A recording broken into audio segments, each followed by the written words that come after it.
routines you should be doing with your dog. Don't forget that routines are what build consistency in your dog behaviors and reliability with your dog's behaviors. And if you have an insecure or nervous dog, routines can help them build confidence. One routine that we recommend is a potty routine. Make sure that your potties are on a schedule, the time that you're letting your dog go to the bathroom, and try to take them to the same place in your yard to go to the bathroom every day. And if you do that over time, they will pattern themselves, their habits and behaviors of going to the bathroom in that location on their own. That can be very beneficial for keeping your yard very nice and making sure your dog's going to the bathroom at the same place. Another daily routine that we recommend is a feeding routine.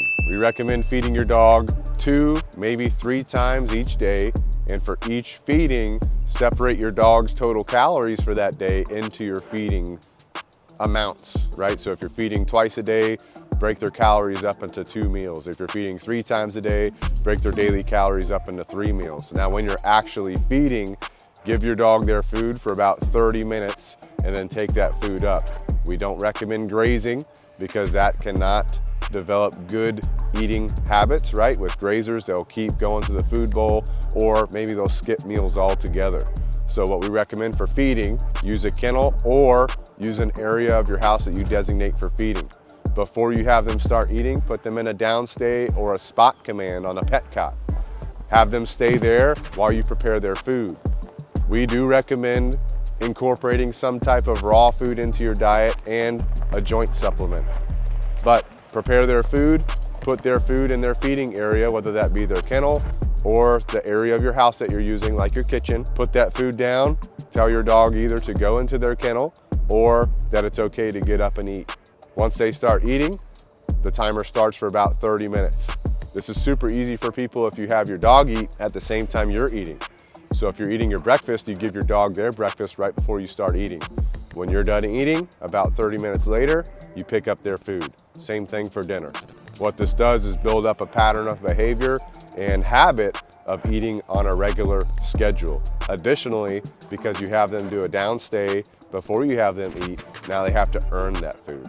And earning the food can also incorporate into your dog listening to you more and looking to you for leadership more. Another daily routine that we always recommend is daily exercise with your dog, such as walking. Walking is a great way to bond with your dog, and you can easily incorporate training on your walks. We recommend about an hour total for most dogs per day of walking, and you can break that up into 2 walks per day, 1 in the morning, 1 in the evening, or multiple walks throughout the day, such as after each meal, depending on your personal schedule and routine.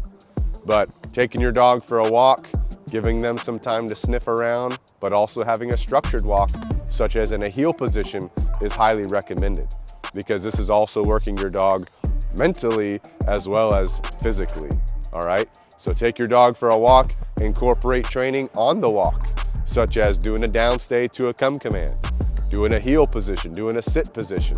So you can incorporate all of these on your walk and knock out your training maintenance at the same time you're doing your walk with your dog. Finally, the last daily routine we would recommend with you and your dog is making sure that your dog earns all of their privileges for that day.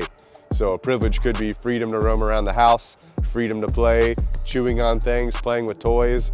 All these are privileges. So how do you earn privileges? By performing the way we expect you to perform, by adhering to your rules and boundaries. So what you would do, for example, have your dog do a downstay and then give them some type of privilege. Make sure that your dog is walking appropriately through your doorway, doing a calm entry into the house, a calm exit out of the house, not darting out of doors, but coming through doors when asked or when given permission to do so.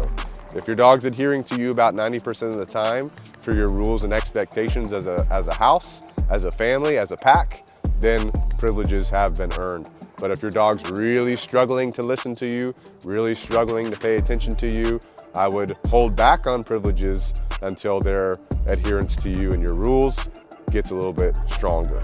If you guys have any other recommendations, put them in the comments below.